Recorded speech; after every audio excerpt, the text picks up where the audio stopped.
بسم الله الرحمن الرحيم. دعوته النبي صلى الله عليه وسلم لأبي بكر الصديق رضي الله عنه.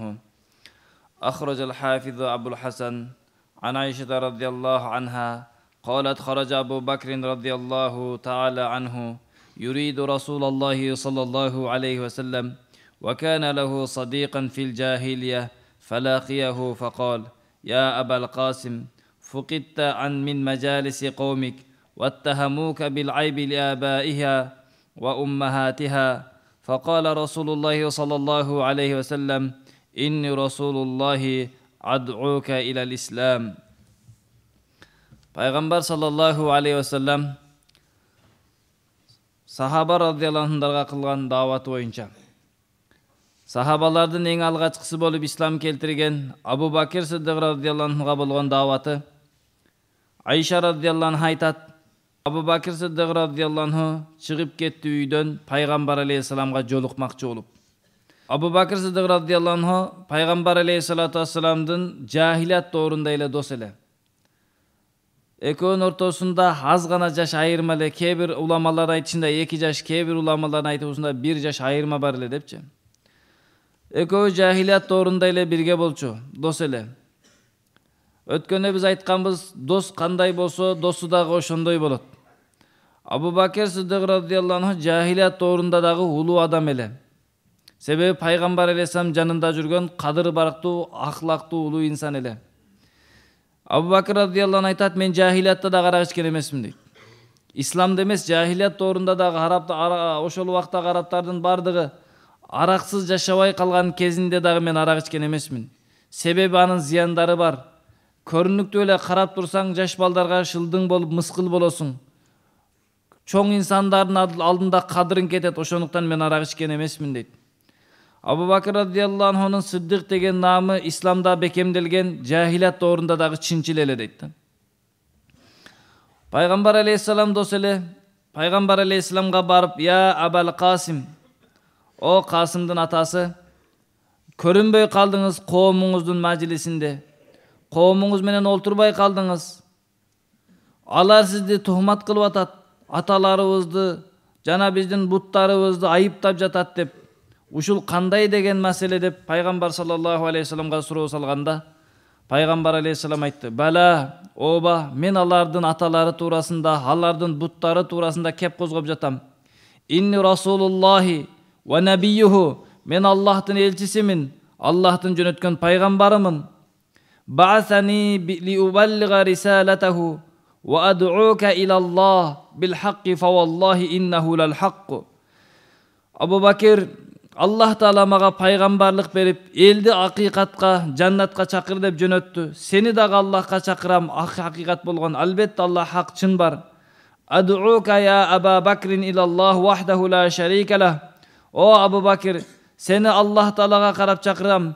Аллах жалгыз, анын эч кандай шериги жок. Ла та'буду гайрах, Аллахтан башкага сыйынбагын. Вал муалати аля таатихи, ар дайым Аллахка итаат кылып жашоо өткөргүндө бушуга чакырам деп факар алейхил Кур'ан. Пайгамбар алейхиссалам Абу Бакир Сиддик радиаллаху анху Кур'ан окуп берди. Фалам юқирра ва лам юнкир фа аслама. Абу Бакир радиаллаху анху пайгамбар сам сөзү бүтөр менен токтобостон, ойлонбостон заматта исламды кабыл алды дейт. Эч ойлонгон жок. Вакафара бил аснам, буттарды жокко чыгарды. Вахала ал андад, буттарга ибадат кылууну таштап салды. Ва акарра би хаққил ислам, исламдын негизин кабыл алып. Ва раджа Абу Бакрин ва хуа муъминун мусаддикун. Абу Бакир Сиддик радиаллаху анху исламга киргенде муъмин бойдон кайтты дейт. Дагы пайгамбар алейхиссалату вассалам бир хадисинде айтат: анна Расулаллахи саллаллаху алейхи вассалам кол, пайгамбар алейхиссалам айтты: ма дааута ахадан илал ислам илля канат индаху кабватун ва тараддудун ва назарун илля Аба Бакрин ма акама анху хина закартуху ва ла тараддада фихи.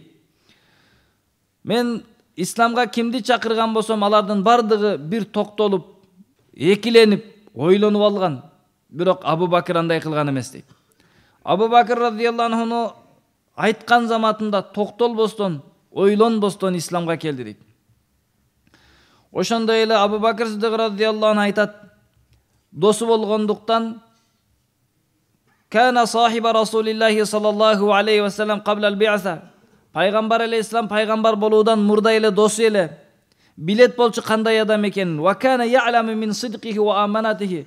Пайгамбар сандын чынчыл экендигини, аманатчыл экендигин билип туруп, ва хусни сажиятихи, кулк мүнөзүнүн жакшы экенин билгендиктен, ва карами ахлaqихи, кулк мүнөзү адеп ахлак өтө зор болгондуктан, ма ямнa'уху минал кадиби алал халq. Махлуктарга жалган айтпайт эле. Ошондуктан фа кайфа якдибу алаллах, кантип Аллахка жалган айтат деген ой келди дейт. Абу Бакр радияллаху анху ошондой кинде кылды. Кантип Аллахка жалган айтат деп. Ва лихаза би муjarradi ма закара лаху анна Аллах арсалаху бадара иля тасдиқихи. Пайгамбар алейхиссалату вассалам мен Аллах дин менен жөнөттү, пайгамбар кылды дегенде токтолбостон ыйман келтиргендигинин себеби махлуктарга жалган айтпаган, адамдарды алдабаган зат эч качан Алланын атынан жалган айтпайт деп заматта ислам келтирди да.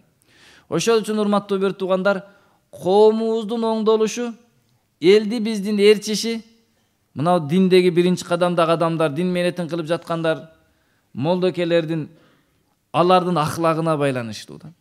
Эгерде биздин кулк мүнөзүбүз аманатчыл болсо, чынчыл болсок, кыянат кылбасак, элди алдабай турган болсок, айткан сөзүбүзгө кылган амалыбыз дал келе турган болсо, анда элдин бардыгы айткан сөзүңүздү аткарат. Бул адам алдабайт депчи. Кечке алдай берсеңиз, сиздин кайсы сөзүңүз чын экени менен кайсы сөзүңүз жалган экенин айырмалай албастан, жок бул айта берет деп коет да. Ошол үчүн урматтуу бир туугандар, бүгүнкү күнү биздин кулк мүнөзүбүз, адеп ахлагыбыз кылган ишибизге дал келбегендиктен, айткан сөзүбүзгө дал келбегендиктен таштын бардыгы биздин башыбызга тийип жатат да. Молдоке болуп туруп ушундай кыласызбы? Намаз окуп туруп ушундай кыласызбы?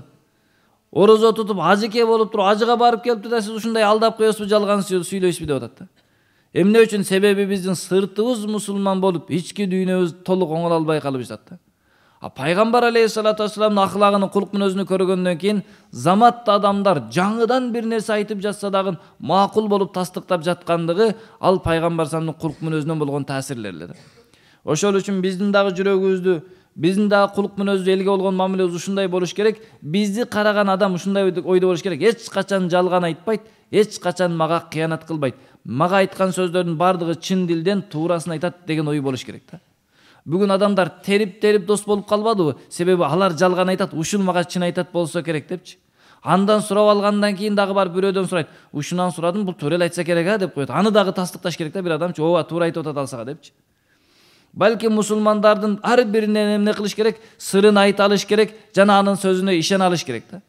Ошол үчүн урматтуу бир туугандар, элибиздин бизди ээрчиши, элибиздин биздин артыбыздан жүрүшү биздин ахлагыбызга жараша болот. Ошондон кийин Абу Бакр Сиддик радияллаху анху ислам келтирди. Ислам келтирген заматта эмне кылып атат? Ва мада Абу Бакрин фараха ли Усман ибн Аффана ва Талха ибн Убайдилlah ва Зубайр ибн ал-Аввам. Абу Бакр Сиддик радияллаху анху ислам келтиргенден кийин түз эле жөнөдү. Усман бин Аффан, Талха ибн Убайдилlah, Зубайр ибн Аввам, Саад ибн Абу Ваккас радияллаху анхуга 4 сахабага барып төртөөсүнө исламды сунуштады. Айткан жок да. Мен эми дават кыламбы, даватчымбы, сиз өзүңүз эле чакырасызбы, мен да чакырышым керекпи, сөз кылган жок. Абу Бакр радияллаху анху ушунчалык улуу инсан эле, ушунчалык акылдуу эле заматта түшүндү. Пайгамбардын мээнетиге мен шерик болушум керек, демек чакырышым керек деп. Айттырбастан бары биринчи күнү 4 адамга чакырганда фа асламу, алар ислам келтирди. Сумма жаал гад би Усман ибн Маз'ун. Андан эртеси күнү Усман бин Маз'ун, Абу Байда бин Жаррах, Абдурахман бин Ауф, Аби Салама бин Абдул Асад, Алейме Аркам бин Аби Аркам радияллаху анху бешөөсүн ээрчитип келди пайгамбар алейхиссалату вассаламга. Ошол үчүн урматтуу бир туугандар, булар барып Абу Бакр радияллаху анху буларга дават бергенде заматта ислам келтиргендигинин себеби Абу Бакр Сиддик радияллаху анху дагы эч кимди алдаган эмес экен да. Пайгамбар саллаллаху алейхи 2 сыфат бар эле динге чейин. Амин, Сиддик деген, чынчыл, аманатчыл деген. Абу Бакр радияллаху анху чынчыл деген сыфат бар эле да. Ошол үчүн уламалар айтат, диндин башталышы, өзүңүздө дагы, ааламда дагы диндин тирилиши адамдын ичиндеги садакат жана аманаттан башталат. Чынчылдык жана аманатчылдыктан башталат. Бузукулуктун, жалганчылыктын, ыймансыздын, куфурдун башталышы кизип вал хияна, жалганчылык жана кыянаттан башталат. Абу Жахил, Абу Лахабтын кылган иши кыянат эле. Жалган эле токуп сүйлөйт эле, жалган сүйлөйт эле. Кыянат кылат эле билип туруп. Ошол үчүн кайсы инсан эгерде жалган айта турган болсо, кыянат кыла турган болсо, анда бул инсандын ичинде ыймансыздардын сыфаты бар экен, Алла сактасын. Кайсы бир инсан өзгө зыян болуп жатса дагы, соодаңызга зыян болуп жатат, кытайский деп айтыш керек болуп жатат, жана башка кандайдыр бир зыяндарга учурап жатсаңыз дагы чын айта турган болсоңуз, ыймандуулардын сизде сыфаты бар экен. Эмне үчүн? Ыймандуулар дүйнөнүн убактылуу нерсесин алыш үчүн эмес, Аллахтын ыраазылыгын алып жаннатка кириш үчүн жашайт да. Ошондой эле бир жолу Абу Дарда радиаллаху анху айтат, Абу Бакыр радиаллаху анху менен Умар радиаллаху анху ортосунда бир аз талаш болуп калды. Кайсы бир маселе туурасында бир аз талаш болуп калды. Ошондо пайгамбар алейхиссаламга келишти, Аллахтын элчиси, мына ушундай маселе болуп жатат. Абу Бакыр радиаллаху мындай деп жатат, мен мындай деп жатам, ушуну чечип бербейсизби дегенде пайгамбар сам айтты. Инналлаха ба'аthani илейкум факултум казабта ва кала Абу Бакрин садака. Аллах Таала мени пайгамбар кылып жөнөткөн мезгилде мен келип Аллахтын пайгамбарымын дегенде силер айттыңар го, жалган айтып жатасың деп. Абу Бакр чын айтып жатасың деп айткан дейт. Абу Бакр радиаллаху анху заматта чын айтасың деп айткан. Ва васани би нафсихи ва малихи. Абу Бакр радиаллаху анху менин жанымда туруп, мага өзүнүн жаны менен, малы менен жардам берген. Фахал антум тарикули сахиби. Менин досума тийишпей токтотосуңарбы кыжалат кылганыңар деп уруш берди пайгамбар самчы. Эмне үчүн? Себеби пайгамбар алейхиссалату вассалам Абу Бакр радиаллаху анху өтө чоң жардам кылган. Өтө чоң жардамы дегендин мааниси эч ким жокто жанында турганда. Пайгамбар алейхиссалам жалгыз ыйлап турганда Абу Бакр Сиддик радиаллаху анху көкүрөгүнү тосуп турган. Ошол үчүн хижратта бирге болгон, жаны менен, малы менен бирге болгондуктан пайгамбар сам не деди? Дау Абу Бакрин, Абу Бакрге тийишпегиле, ал туурасында сөз кылбагыла деди. Абу Бакрге тийишпегиле деп айтты. Абу Бакр фил жанна, жаннати деп айтты да. Менин халилим, менин досум боло турган болгондо мен Абу Бакрди дос кылмакмын дейт. Эмне үчүн десе, пайгамбар алейхиссалату вассаламга эң күйүп жардам берген Абу Бакр Сиддик радиаллаху анху эле. Бир жолу пайгамбар сам хижрат кылып баягы жөнөп калган учурунда сурап келе баштады Абу Бакр радиаллаху анху. Аллахтын элчиси, сахабалар хижрат кылып баратат, мен да бара берейинби деди. Унчукпай койду. Дагы бир жолу сурады, Аллахтын элчиси, элдер баратат, мен да бара берейинби деди. Пайгамбар сам унчукпады. Үчүнчүсүдө түшүндү, демек пайгамбар сам мен чогуу кетет экенмин деп эки төө сатып алып койду. Алтындарын бүт барын дайындап койду. Бүт жолго камылгылар дайындап койду. Бирок төөлөрдү бир аз алсыраттан миниш керек болчу. Жолда бараткан убакта пайгамбар алейхиссаламдын алдына өтүп бир аз басат, артына өтүп басат. Пайгамбар сам сурады, Абу Бакр, сен эмнеге артыма өтөсүң, кайра алдыма өтөсүң, эмне кыжырат болуп атасың, эмне болуп атат дегенде, Аллахтын элчиси, артыңыздагы душмандарды эстеп, арттан келип калса бирөө биринчи мага тийсин бир нерсе боло турган болсо деп артыңызга өтө калам. Анан алдыда эч нерсе жок бекен деп чуркап алдыңызга өтүп жолду караймын. Сиз үчүн кыжалат болуп атам деген да. Яни пайгамбар алейхиссалату вассаламга бир нерсе болбосун, биринчи мен болоюн деген кыжалатчылык менен жүргөндө не кылды? Пайгамбар алейхиссалам Абу Бакрге тийишпегиле. Менин досумду кыжалат кылбагыла дейт. Ошондон кийин фама удия ба'даха, ошондон кийин бир дагы адам Абу Бакр Сиддик радиаллаху анху кыжалат кылган эмес да. Бардыгы Абу Бакр радиаллаху эмне десе макул деп калды. Эмне үчүн? Себеби Абу Бакр радиаллаху анху кыжалат кылуу бул пайгамбар алейхиссаламды кыжалат кылуу болот эле. Пайгамбар алейхиссалату вассаламды кыжалат кылуу бул Аллахны капа кылган болот эле. Ошондуктан урматтуу бир туугандар, кайсыл адам бул сыфат Абу Бакр радиаллаху анхуга гана чектелип кылган жок. Кайсы бир адам ушундай мээнет кыла турган болсо, ошол адамдар ошол даражага жетет. Бирок эч ким андай кыла албагандыктан жете албай жүрөт да. Биз дагы колубуздан келишинче динге мээнет кылалык, пикир кылалык, адамдардын динге келишине, адамдардын оңолушуна, адамдардын бактылуу болушуна биз дагы пикир кылалык.